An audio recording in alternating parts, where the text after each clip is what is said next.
हरे कृष्णा। सभी भक्तों का स्वागत है आज के भगवत गीता क्लास में। मंगलाचरण करते हैं।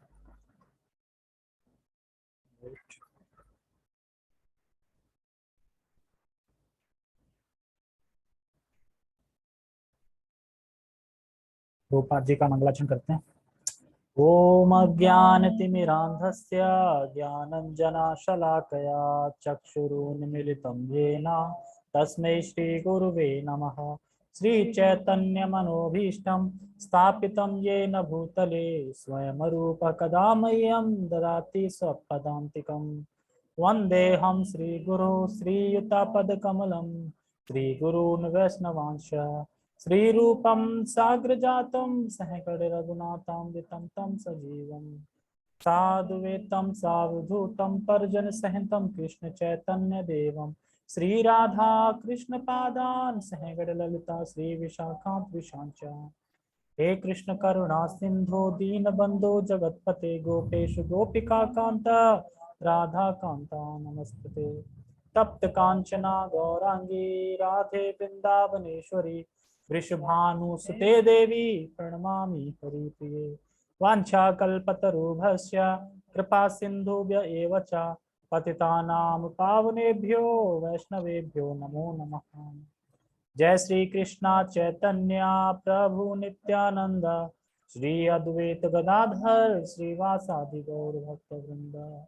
हरे कृष्णा कृष्णा कृष्णा हरे हरे हरे राम राम राम हरे हरे। नमो ओम विष्णुपादाय कृष्ण पृष्ठाय भूतले श्रीमते भक्ति वेदांत स्वामिनी इति नामिने। नमस्ते सारस्वते देवे गौरवाणी प्रचारिणे निर्विशेषा शून्यवादी पाश्चात्य देशतारिणे। ओके, हरे कृष्णा। तो सभी का स्वागत है। आज श्लोक है हमारा भगवत गीता यथारूप अध्याय 6 श्लोक नंबर 46। तो लगभग अष्टांग योग फिनिश ही हो गया है। तो ये लास्ट श्लोक समझ लो अष्टांग योग का, क्योंकि नेक्स्ट जो श्लोक है एक्चुअली इसमें भक्ति बताई गई है। मतलब उसमें भगवान बताएंगे कि सर्वश्रेष्ठ तो कृष्ण का भक्ति ही है, योगी से भी। योगी मीन्स अष्टांग योगी से। तो आज भगवान आज के श्लोक में ये बता रहे हैं कि तुम योगी ही बनो। अर्जुन को कह रहे हो कि तुम योगी ही बनो, क्योंकि योगी ही सर्वश्रेष्ठ है, ना कि ज्ञानी सर्वश्रेष्ठ है, ना कर्मकांडी, ना सकाम कर्म, ना निष्काम कर्म। एक्चुअली योगी सर्वश्रेष्ठ है। तो योगी कौन हो, कौन सा योगी? तो एक्चुअली योगी श्रेष्ठ है। इस श्लोक में बताएंगे 6:40 में योगी कौन सा, जो कि अपने अंदर परमात्मा को देखता है, यानी विष्णु फॉर्म को देख रहा है अपने अंदर, वो श्रेष्ठ है। और तुरंत कल के श्लोक से क्या बताना स्टार्ट कर देंगे, एक्चुअली वो सब भी सही नहीं है, एक्चुअली जो मेरा भक्त है वो सबसे श्रेष्ठ है। तो फिर कल भक्ति को स्थापित कर देंगे अचानक एकदम, क्योंकि भगवान ने ये सारा कुछ इसीलिए समझाया कि वो भक्ति को स्थापित कर सके। डायरेक्टली भक्ति बताएंगे तो हर कोई भक्ति को स्वीकार नहीं कर पाएगा।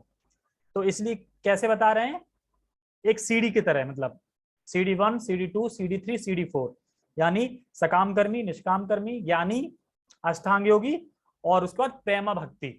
तो हमें प्रेमा भक्ति तक पहुंचना है। सीढ़ी है और एक शॉर्टकट लिफ्ट भी है। तो लिफ्ट के बारे में कल बताया जाएगा, ठीक है, कि सीढ़ी क्या, सीढ़ी से चलना है हमें कि लिफ्ट से चलना है। लिफ्ट से चलेंगे तो जल्दी पहुंचेंगे, सीढ़ी से चलेंगे तो लेट पहुंचेंगे, ठीक है। और सीढ़ी में खतरा भी है। सीढ़ी में खतरा ये है, कभी पैर फिसल गया या नीचे देख रहे हो, या होते हैं ना कुछ लोग नीचे से खींचते रहते हैं, तो वो भी दिक्कत है। लिफ्ट में क्या, एक बार लिफ्ट में अंदर हो गए तो सीधा पहुंचोगे वहां पर। आध्यात्म में कोई लाइट वाइट का जाने का झंझट नहीं है, ठीक है। तो और हाँ, और आज क्योंकि सबको पता है कि आज अक्षय तृतीया है, तो मुझे सब लोग बताइए अक्षय तृतीया के बारे में एक एक बात, कि आज का दिन स्पेशल क्यों है। त्रेता युग या सतयुग? सतयुग से हुआ था। और ठीक है, एक एक ही बताना है। हाँ, ओके। चंदन लगाने की यात्रा शुरू हुई थी, चंदन लगाने की, ठीक है। कोई जूम पे बता सकते हैं मैसेज करके अभिषेक? और अक्षय तृतीया में क्या, आज क्या है, आज के दिन स्पेशल? परशुराम जी का अवतरण, हाँ अवतरण हुआ था, जयंती है उनकी। हाँ, परशुराम जयंती भी है उनकी, उनका अवतरण हुआ था, राइट। ओके, और कोई जूम पे बताएंगे कि आज अक्षय तृतीया में क्या है स्पेशल? आज से बद्रीनाथ धाम के मंदिर के गेट खुलता है। यस यस, ये भी है। हाँ, आज से बद्रीनाथ धाम के गेट भी खुलते हैं। और आज बाके बिहारी के चरणों का शायद दर्शन होता है। दर्शन होता है आज चरणों का। ठीक है, हाँ, आज राजा जी के चरण दिखाए जाते हैं। और सबसे मेन बात, आज के दिन शुभ और अशुभ नहीं देखा जाता। कोई पंचांग नहीं देखते, कोई पंडित से नहीं दिखाते कि आज मैं ये करना चाह रहा हूँ, कर सकता हूँ कि नहीं कर सकता हूँ। जो जो तुम्हारी इच्छा हो, यानी जो भी तुम्हें शुभ कार्य करना हो, आंख बंद करके कर सकते हैं आज के दिन। कोई दोष नहीं लग रहा। और आज से 21 दिन तक सूर्य ना यहाँ रहेगा सर के ऊपर। 21 दिन तक सूर्य सर के ऊपर रहेगा। इसलिए भगवान को चंदन लगाते हैं ताकि भगवान को ठंडक मिले। एक्चुअली भगवान को गर्मी लगती है क्या? लेकिन भगवान दिखाते हैं कि मुझे गर्मी लग रही है, देखो पसीना आ रहा है मेरे, देखो तुम लोग चंदन नहीं लगा रहे मेरे। भाव दिखाते हैं ना एक्चुअली। देखो, भगवान ही कहते हैं, अरे मैं तो भगवान बन के फंस गया, मैं तो, तुम लोग मजे ले रहे हो भक्त बन के और मैं भगवान बन के फंस गया। तो इसलिए भगवान भक्त के रूप में आते हैं आस्वादन करने के लिए कि भक्त को लगता कैसा है। तब कहते हो भक्त को ऐसा लगता है, इधर पटक रहे हैं, उधर सर पटक रहे हैं, रो रहे हैं, कहाँ हो कृष्णा कृष्णा, खुद के लिए रो रहे हैं, खुद ही कृष्ण खुद ही कह रहे हैं कृष्णा कृष्णा कहाँ हो। तो क्यों करते हैं? क्योंकि भगवान वो आस्वादन नहीं ले पाते जो भक्त ले लेता है। तुमने देखा होगा, कोई अगर खिलाच कर रहा है कहीं पे, नाटक ही दिखा रहा है, तो नाटक करने वाले को जो अच्छा लग रहा है कि नाटक देखने वाले को ज्यादा अच्छा लग रहा है? देखने वाले को आनंद आ रहा है ना। तो ऐसे ही भगवान को इतना आनंद नहीं आता जितना भगवान के भक्तों को आनंद आता है। और आज के दिन क्या हुआ था? आज के दिन अन्न की उत्पत्ति हुई थी, तो इसलिए अन्न पूर्ण दान होता है, अन्न दान करना चाहिए हमें। आज परशुराम भगवान का प्रैक्टिस दिवस है। यस, ठीक है। और क्या है? एक ही हो गया। हाँ, आज ही अक्षय पात्र जो दिया था ना द्रौपदी को, वो भी आज के दिन ही दिया था। और वेद व्यास ने राम जो जो महाभारत, जो पूरे पुराण जो लिखे थे, जो वो वेद जो लिखे थे, आज के दिन से स्टार्ट करे थे लिखना उन्होंने। बद्रीनाथ धाम में उनने स्टार्ट करे थे। और क्या है? और द्रौपदी का बता दीजिए। हाँ, गंगा मैया, जो वो थे ना, क्या नाम है, भागीरथ। तो भागीरथ थे, वो स्वर्ग से गंगा को लेके आए थे। गंगा कह रही मैं नहीं जाऊंगी, चलो मेरे पुत्र मर गए 60,000, जिंदा करने हैं, आपका स्पर्श हो जाएगा ना तो जिंदा हो जाए। एक्चुअली 60,000 पुत्र उनके क्यों मर गए थे? एक्चुअली एक राजा थे, तो वो बहुत मतलब तपस्या कर रहे थे, मतलब तपस्या कर रहे थे। तो उन्होंने 99 यज्ञ कर लिए थे, 100वां करना था। तो कौन आ जाता है, कौन हिल जाता है? इंद्रदेव। इंद्रदेव हिल गए, अच्छा ये अब ले लेगा राजपाट मेरा। तो उन्होंने एक अप्सरा भेज दी, अप्सरा नहीं भेजी, अश्वमेध यज्ञ कर रहे थे तो 99 हो गए थे, तो उसमें घोड़ा छोड़ा जाता है ना अश्वमेध यज्ञ में। उन्होंने घोड़ा चुरा लिया, इंद्र ने घोड़ा चुरा लिया इंद्र ने। तो अब इंद्र ने घोड़ा चुरा लिया, तो कह रहा मैं यहाँ छुपाऊंगा तो दिक्कत हो जाएगी। तो कहा, कपिल मुनि और जो भगवान थे कपिल मुनि, उनके आश्रम में छुपा दिया। अब वो अपनी तपस्या में लगे थे कपिल मुनि आराम से। अब इनके जो पुत्र थे 60,000, अरे मेरे पिता ऐसे अश्वमेध यज्ञ कर रहे हैं, पूरा नहीं होने दे रहे हैं, कौन किसने चुरा लिया? तो घूमते घूमते पहुंचे जंगल में, वहां बंधा। कह रहे कितना कपटी बाबा है ये, मुनि है, कपटे हैं, ध्यान का दिखावा कर रहा है, और मतलब एक घोड़े को चुरा लिया है इसने। कपिल मुनि भगवान है, उनको घोड़े चुराने की क्या जरूरत पड़ेगी? तो एक्चुअली वो इतना उल्टा सीधा सोच रहे थे उनके बारे में। तो कहते हैं ना कि जब भगवान कोई वैष्णव अपराध करता है तो जो सुदर्शन चक्र होते हैं ना, वो अपने आप एक्टिवेट हो जाते हैं। तो जैसे ही उन्होंने, कपिल मुनि ने अपनी आंख खोली, 60 के 60,000 वो भस्म हो गए। कोई ना बात, ना चीत, ना कुछ नहीं। तो कोई बोल सकता है भगवान मतलब मार रहे हैं, मतलब वो क्रोध कर रहे हैं, उन्हें क्रोध आ गया। तो एक्चुअली उन्हें क्रोध नहीं आया था, कि सुदर्शन चक्र जो है वो अपने आप ही एक्टिवेट हो जाते हैं, एक्टिव मोड में रहते हैं। मतलब कोई भी अपराध करेगा वो अपने आप जाएंगे, कर कुरु के फिर आ जाएंगे, ऐसे करके ऑटोमेटिक शक्ति है। तो उसके बाद फिर भागीरथ इसलिए गए थे, गंगा को लेके आए थे, फिर गंगा आई। गंगा कह रही थी मेरा प्रभाव बहुत ज्यादा है, पृथ्वी संभाल नहीं पाएगी, पृथ्वी छिन्न भिन्न हो जाएगी, बाढ़ आ जाएगी, सब इधर उधर हो जाएगा। तो फिर शिव जी से प्रार्थना करेगी, तो शिव जी ने अपने कहाँ पे ली? जटाओं में ली। और जटाओं से थोड़ी जटा निकल छोड़ दी, जाओ तो उस जटा से फिर वो निकले। इसमें कुछ और बताए?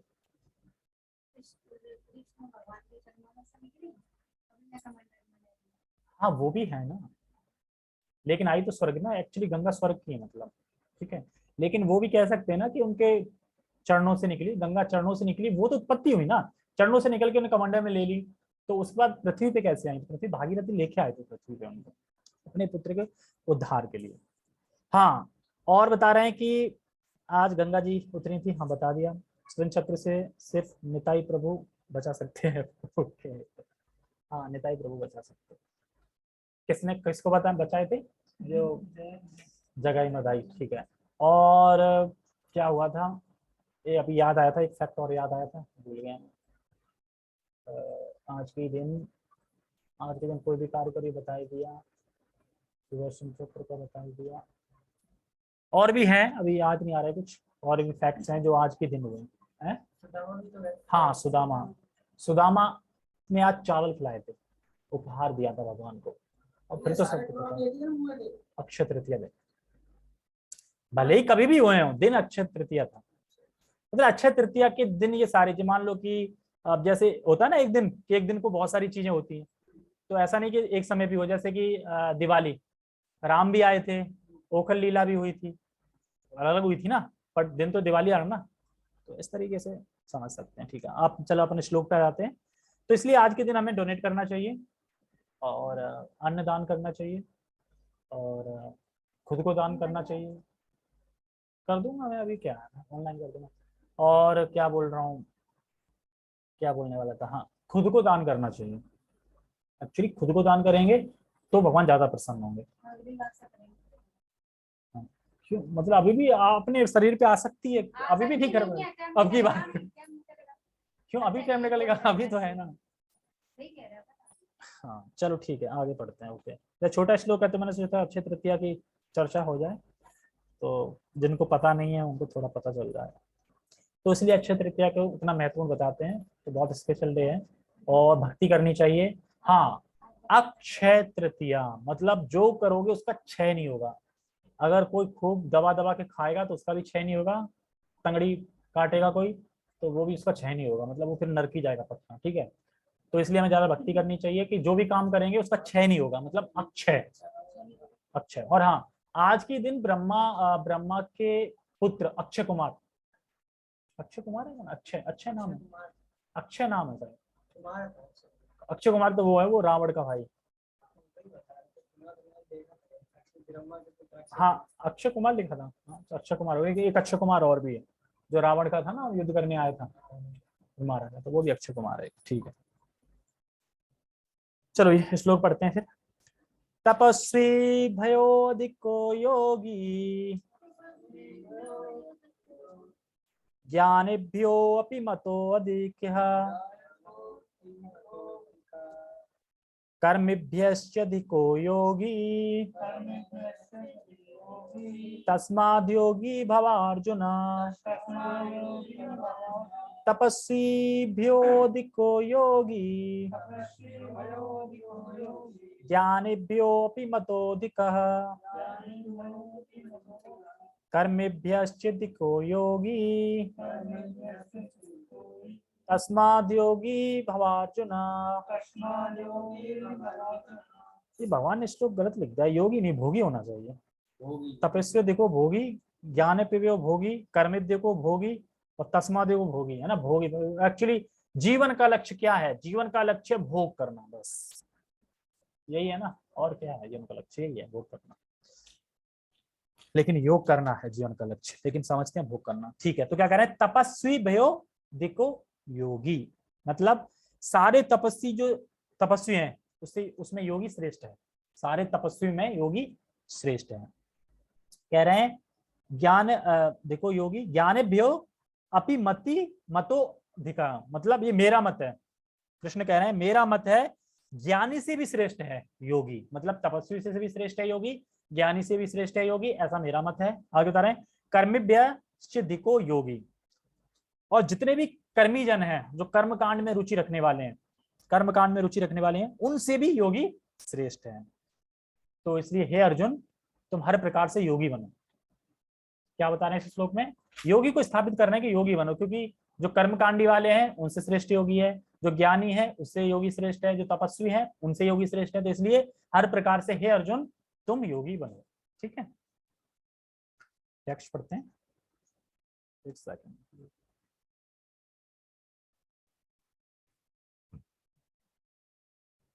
पिज्जा की दुकान आ रही है।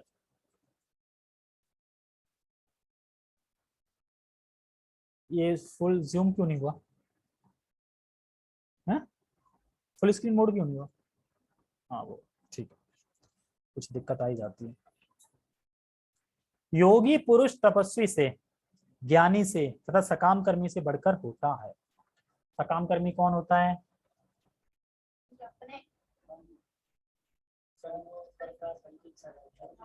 जो कर्म कांड करता है स्वर्ग इत्यादि पाने के लिए। ठीक है, एक्चुअली ये जो यहाँ पे भोग चाह रहा है ना, वो तो फालतू है, क्योंकि यहाँ पे जो भोग मिलने होंगे मिल ही जाएंगे। यहाँ पे जो भोग लिखे होंगे मिल ही जाएंगे, लेकिन जो आगे की तैयारी करता है कि एक्चुअली ना यहाँ पे कुछ भोगों नहीं है, यहाँ पे उम्र नहीं है, भोग सकते नहीं ज्यादा, तो कुछ थोड़ा हाथ को दबा के कुछ संयम करके मैं ऐसा जगह करूंगा कि स्वर्ग भोगूंगा, बहुत ज्यादा भोग है। तो वो सकाम कर्म से थोड़ा अच्छा है, मतलब वो ऊपर की सोच रहा है ना। ये सब चट्टी पुट्टी यहीं पे लगे हैं भोग में, यहाँ कौन क्या भोग है यहाँ पे बताना? कुछ ही भोग नहीं है, वो करने की ताकत नहीं है। मान लो जैसे कि पैसे वाले होते हैं, कार है खरीद ली है, एसी वाली सब कुछ है, अब कुछ हो गया तुम्हारे पैर में, कुछ दे दिया, मतलब कोई भी बीमारी दे दी, अब चल ही नहीं पा रहे हैं, तो क्या फायदा? फिर चल ही नहीं पा रहे हैं, कर ही नहीं पा रहे हैं, घर पे ही पड़े हैं, तो कोई फायदा उस भौतिक ऐश्वर्य को? नहीं। तो ये सब तो ऐसे ही है, क्षणिक है बिल्कुल, तो इसके पीछे नहीं भागना चाहिए। तो योगी श्रेष्ठ है। तो ये जो योगी बनो कह रहे हैं ना, इसमें योगी बनो हर प्रकार से योगी बनो। योगी बनो मतलब क्या बनो? क्या बनो मतलब योगी बनो मतलब क्या बनो? भक्ति योगी, मतलब ज्ञान योगी नहीं बनना है, कर्म योगी नहीं बनना है, अष्टांग योगी नहीं बनना है, भक्ति योगी बनना है हमको, यानी कृष्ण का भक्त बनना है, सीधी सी। अतः हे अर्जुन तुम सभी प्रकार से योगी बनो। ठीक है, तो प्रभुपाद जी जो भगवत गीता है उसको बहुत इंपॉर्टेंस देते हैं, बहुत महत्वपूर्ण मानते हैं। क्यों? जैसे कि एक लेक्चर में एक प्रभु जी थे, तो उन्होंने लेक्चर में बता दिया जो निराकार हैं वो मूर्ख हैं। अब भाई निराकार वालों ने सुन लिया, अच्छा मैं मूर्ख बोल दिया, ओके ठीक है, आ गए अपनी सेना लेके आ गए, किसने प्रवचन दिया था एड्रेस निकाल लिया, पहुंच गए वृंदावन। ठीक है, तो कह रहे कहाँ है फलाना फलाना प्रभु जी, हमें वो हमसे क्षमा मांगे आके, क्योंकि उनने प्रवचन में ऐसे कैसे बोल दिया कि निराकारवादी हैं, जो निराकार को मानते हैं वो मूर्ख हैं। अब प्रभु जी नहा रहे थे उस टाइम पे, बताया कि ऐसे ऐसे आए हैं कुछ लोग, कह रहे हैं क्षमा मांगो, ये करो। तो कह रहे हैं मेरे पेट में धक धक होने लगी, अब पता नहीं क्या बोलेंगे कैसे बोलेंगे, तो कह रहे ठीक है बैठाओ, आ रहे हैं आ रहे हैं। पहुंच गए, तो अब आए, निराकारवादी थे सारे। तो कह रहे कि तुमने ऐसे ऐसे प्रवचन में बोला ना, अब मुझे शास्त्र करो, मतलब शास्त्र रखो, उसमें दिखाओ कैसे मूर्ख हैं। तो वो कह रहे ठीक है भाई, शास्त्र करने ठीक है करते हैं, बताओ कौन से उस पे करना है, भागवतम से करना है, गीता से करना है, वेदों से, उपनिषद से, किससे? तो अब वो आपस में चटर करने लगे, किससे करे किससे करे। तो ऐसे ही थे वो, पढ़े लिखे है नहीं ज्यादा, ज्ञान व्यान मतलब ज्ञान मतलब पढ़ा लिखा नहीं, पढ़ा लिखे नहीं होते कि पढ़ा लिखे इतने, मतलब कि नहीं पढ़ा क्या। तो कह रहा है किसी ने बोला गीता से करते हैं, गीता से। प्रभु जी खुश हो जाते कि तो हमारे अखाड़े में आ गया। तो ठीक है, हमारे अखाड़े मतलब ये है कि यहाँ पे प्रभुपाद जी ये बताना चाह रहे हैं कि गीता को इसलिए इंपोर्टेंट दे रहे हैं कि हमें गीता सही से आनी चाहिए, यानी गीता को तो बिल्कुल खा जाओ एक तरीके से, पढ़ पढ़ के समझ के उसके सारे फिलोसफी एकदम क्लियर करके, सिद्धांत से एकदम समझ लो सही से, ताकि छटाक से कहीं भी कोई पूछे तुरंत बता दो ऐसा करके। एक्चुअली खुद आएगा तभी बता पाएंगे ना, खुद नहीं आएगा तो क्या बताएंगे? वो पूछे स्वामी जी ऐसे ऐसे कैसे होता है, स्वामी जी ऐसे ऐसे ऐसे ऐसे, पता ही नहीं तो क्या बताएंगे ना। जैसे बार प्रभुपाद जी लेक्चर दे रहे थे, तो ये कह रहे स्वामी जी आपने भगवान को देखा है? वो कह रहा है बैठ जाओ। फिर खड़ा हो गया, स्वामी जी आपने भगवान को देखा है? बैठो बैठो। फिर खड़ा हो गया, स्वामी जी आपने भगवान को देखा? प्रभु कहते हैं अरे बैठो तभी तो देखूंगा मैं भगवान को, मतलब बार बार खड़े जाते कैसे देखूंगा भगवान को? तो उसे फिर बिठा दिया, फिर वो बैठ गया। अच्छा मतलब मेरे खड़े होने की वजह से भगवान को देख नहीं पा रहे थे तुम, अब वो बैठ गया आराम से। तो ऐसे अंग्रेज ऐसे, मतलब प्रभुपाद जी के वहाँ इस टाइम पे ऐसे ऐसे लोग आते थे, ऐसे फिलोसफिकल क्वेश्चन करते थे जिनका ना कोई हाथ है, ना कोई पैर है, ना कुछ भी, फिर भी प्रभुपाद जी उनका जवाब दिया करते थे। तो प्रचार करना इतना सरल नहीं है, प्रचार में बिल्कुल वो होना चाहिए कि कोई कैसा भी क्वेश्चन कर सकता है ना। कोई तंगड़ा अगर निराकारवादी आ गया, तंगड़ा कोई नास्तिकवादी आ गया, है ना, तो उसे सिद्धांतों से काटना बड़ा भारी पड़ जाएगा। अगर तुमने पढ़ा नहीं है तो, पढ़ा है तो तुम धाड़ धाड़ बोलते हो। जैसे कि प्रवचन देखा होगा तुमने एक उनका, मोहनडूबा प्रभु का, उसमें कर रहा था ना एक, है ना, कि परमेश्वर वही है, वही निराकारवादी मायावादी था, वो कौन था? तो एक के बाद एक गीता श्लोक करते जा रहे थे ना कोर्ट, वो फटाफट फटाफट कह रहे क्या कृष्ण से पहले क्या जगत नहीं था? जगत था पर वो भगवान के संरक्षित में ही था। मतलब हर चीज को काटते जा रहे थे, तो क्योंकि आता है तो ये तो बता पाएंगे ना। तो ये चीज हमें देखनी है। तो प्रभुपाद जी इसीलिए गीता को महत्वपूर्ण देते हैं, क्योंकि गीता हमारा अखाड़ा है। गीता का सही समझ ली तो सारी सिद्धांत, सारी फिलोसफी गीता से मतलब काफी कुछ, क्योंकि उसी को इंपोर्टेंस ज्यादा देते हैं। फिर उसके बाद भागवतम है ही, भागवतम तो रसवादन करने के लिए, और लीलाएं, कहानियां, आनंद आ जाता है भागवतम पढ़ के। तो क्या अब इसके बाद क्या होगा, नेक्स्ट एपिसोड है ना, क्या होगा इसके बाद। महाराज परीक्षित ने क्या करा धर्म का, मतलब वो जो कलयुग धर्म को मार रहा था, 3 पैर काट दिए थे, तो ऐसे करके एपिसोड चलते हैं उसमें। ठीक है, तो आज अब यहाँ पे फाइनलाइज कर रहे हैं इस चैप्टर में, पूरा अष्टांग योग को फिनिश कर रहे हैं। तो 1 से लेकर चैप्टर में क्या बताया, सबसे पहले बताया था कि जो कर्मयोग है, कर्मयोग क्यों कर रहा था, कर्मयोग निष्काम कर्मयोग, कर्मयोग कर रहा था, कर्मयोग कर रहा था कि वो किस पे आ जाएगा, ज्ञान योग पे, और ज्ञान योग से कहाँ गया वो, अष्टांग योग पे। अब अष्टांग योग पे कहाँ आएगा, भक्ति योग पे। एक्चुअली मान लो कि ब्रेड है, तो ब्रेड है तो ब्रेड में माल तो बीच में होता है ना।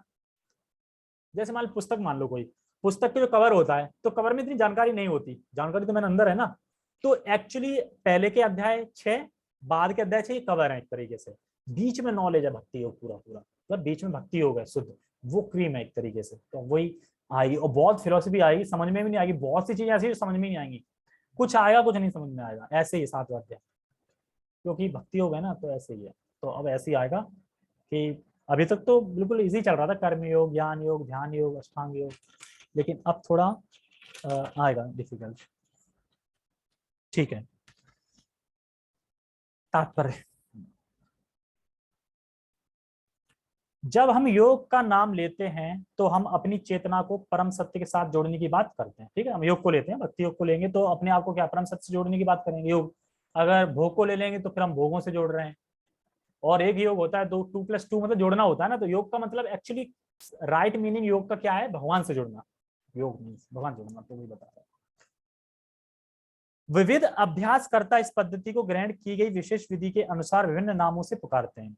जब यह योग पद्धति सकाम कर्मों से मुख्यतः संबंधित होती है तो कर्मयोग कहलाती है, जब यह चिंतन से संबंधित होती है तो ज्ञान योग कहलाती है, और जब यह भगवान की भक्ति से संबंधित होती है तो भक्ति योग कहलाती है। 3 चीजें बता रहे हैं, जैसे कि बहुत सारे कोई कर्म कर रहा है, कर्म किए जा रहा है और कर्म भगवान को समर्पित करता जा रहा है, करता, तो ये हो गया कर्मयोग। ठीक है, और जो चिंतन कर रहा है, चिंतन में लगा है कि अच्छा आत्मा को काटा नहीं जा सकता, आत्मा को भिगोया नहीं जा सकता, आत्मा इतनी छोटी, आत्मा इतनी बड़ी है, तो ये कहाँ किसका चिंतन कर रहा है, ज्ञान, ज्ञान ले रहा है ना, ज्ञान पे आ गया, तो ये ज्ञान, हम आत्मा को सुख नहीं सकता, तो ये ज्ञान योग हो गया। और जब हम अपनी इंद्रियों को सीधा भगवान की सेवा में लगाते हैं पूरी प्रसन्नता से, तो वो हो जाता है भक्ति योग। तो 3 चीजें इसमें बता रहे हैं, भक्ति योग। भक्ति योग या कृष्ण भावनामृत समस्त योगों की परम सिद्धि है, जैसा कि अगले श्लोक में बताया जाएगा। आगे ना अगले श्लोक में बताया जाएगा, तो हम लिंक समझ पा रहे हैं इस श्लोक से, अगले श्लोक में जा रहे हैं, मतलब आगे अध्याय में, मतलब अगले श्लोक में सारा समझाया जाएगा, और फिर उसका लिंक कहां से जोड़ रहे हैं, भक्ति योग में, क्योंकि बता रहे हैं कि दे यहाँ पर भगवान बता रहे हैं कि योगी श्रेष्ठ है, योगी श्रेष्ठ है, मतलब जो ज्ञान योगी है और जो कर्मकांडी योगी है, निष्काम कर्म योगी, उससे ये अष्टांग योगी श्रेष्ठ है। क्यों, क्योंकि अपने हृदय में विष्णु फॉर्म को देख रहा है, तो इसलिए श्रेष्ठ है। लेकिन अब इसके बाद जो अगला श्लोक आएगा उसमें क्या बताएंगे, वो सब ठीक था, लेकिन सबसे अच्छा तो क्या है, जो मेरा भक्त है, जो भक्ति कर रहा है, वही सबसे अच्छा है। और फिर ये क्यों बताया, एक्चुअली ये उनके लिए बताया गया है जिनका अभी अधिकार नहीं है, जो धीरे धीरे आएंगे, कर्मयोग करेंगे, निष्काम पे आएंगे, ज्ञान पे आएंगे, अष्टांग पे आएंगे, फिर वो आएंगे। और अगले श्लोक में बताए जाएंगे कि भक्ति योग में किस तरीके से लॉस नहीं है और इस पद्धति में किस तरीके से लॉस है, कि अब कल का कल ही बताऊंगा। ठीक है, नहीं फिर आज बता दूंगा तो फिर कल क्या बताऊंगा। वैसे कल का श्लोक तो बहुत बड़ा है, पूरा देखते हैं, अगर कितने नोट्स बनते हैं उसके हिसाब से देखता हूँ। अगर पार्ट 1 में पहले में हो जाए तो ठीक है, नहीं तो पार्ट 2 में करना पड़ेगा उसका। ओके, तो समझ में आया। तो क्या लिंक कर रहे हैं भगवान, नेक्स्ट चैप्टर में बता देंगे कि जो मेरा भक्त है, भक्ति योगी, वो श्रेष्ठ है। क्यों क्यों श्रेष्ठ बताएंगे, क्योंकि 7वां चैप्टर शुरू होने वाला है भक्ति योग, तो भक्ति योग को बताएंगे ना, इन सबको खत्म कर देंगे, लास्ट 18 अध्याय में सभी खत्म कर देंगे। ऐसा है, सब कुछ छोड़ो मेरे पास आ जाओ, त्याग दो सब कुछ, सब धर्मान परित्यज्य। अच्छा फिर उसके बाद मेरे से मत डरो मत, क्यों नहीं डरो, अरे मैं आपके पापों को नष्ट कर दूंगा ना, सारे पाप ध्वस्त कर दूंगा, इसलिए डरो मत तुम, इसलिए। ठीक है, तो सर्वश्रेष्ठ भक्ति होगी है। अभी तक स्पष्ट रूप से भक्ति के बारे में नहीं बोला, एकदम से बोलना शुरू करेंगे भगवान। अभी तक स्पष्ट रूप से भक्ति बारे में बोला है, ये बोला है अष्टांग योग तक चल रहा है, तो स्पष्ट रूप से भक्ति योग नहीं होता है। लेकिन प्रभुपाद जी भक्ति योग क्यों रख रहे हैं, प्रभुपाद जी तो हर परपट में भक्ति को रख रहे हैं ना, वो तो उनने तो अष्टांग योग इतना ज्यादा नहीं बताया, तो वो क्यों रख रहे हैं भक्ति योग? तो भक्ति योग वो इसीलिए रख रहे हैं कि ये प्रैक्टिकल नहीं है, और फिर कोई भी अगर चैप्टर पढ़ रहा है तो कम समझ में तो आएगा, कृष्ण भगवान है, वो स्वामी है, उनकी सेवा करनी है, स्टार्टिंग से ही पता चलेगा, है ना। तो प्रभुपाद जी इतना रेफर नहीं कर रहे हैं, भक्ति को रेफर करते हैं। जिन लोगों को अधिकार नहीं है वो करें, अच्छा है करें, पर श्रेष्ठ तो भक्ति है, ऐसा भगवान कहेंगे।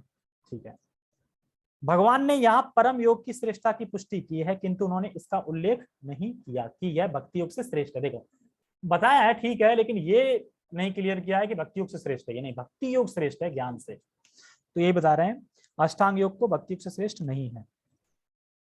भक्ति योग पूर्ण आत्मज्ञान है, अतः इससे बढ़कर कुछ भी नहीं है।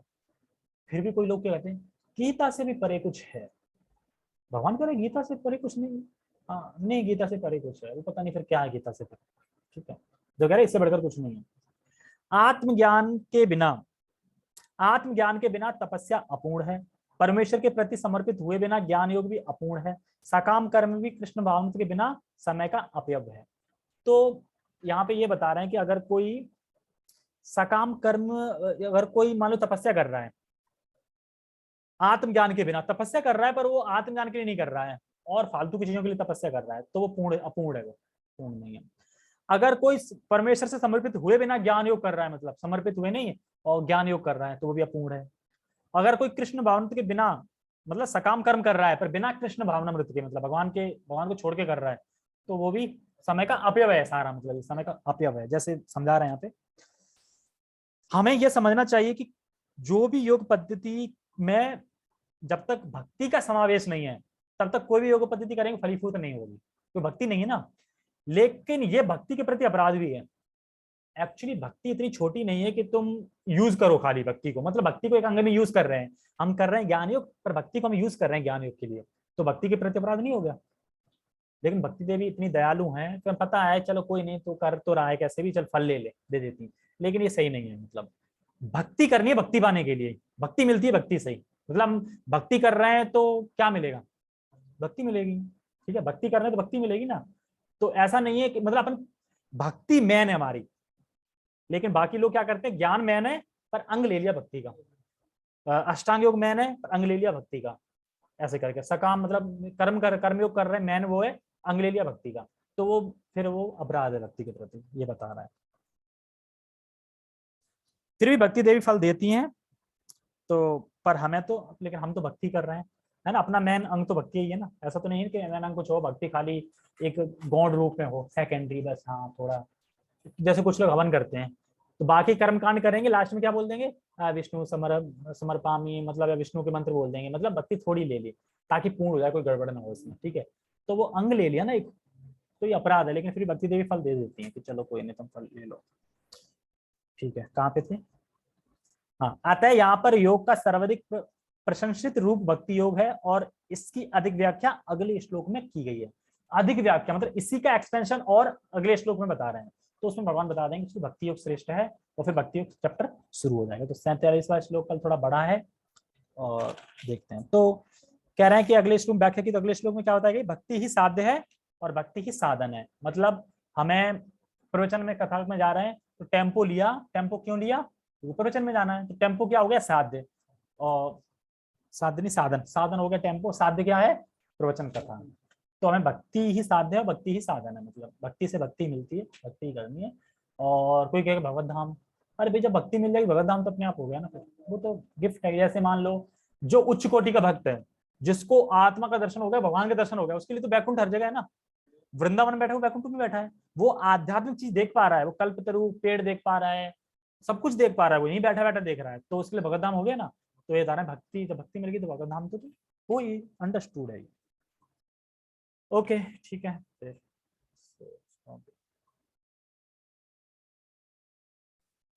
जगत गुरु शील प्रभुपाद की जय, श्रीमद् भगवद गीता की जय, निताय गौर प्रेमानंदे, हरि हरि बोल।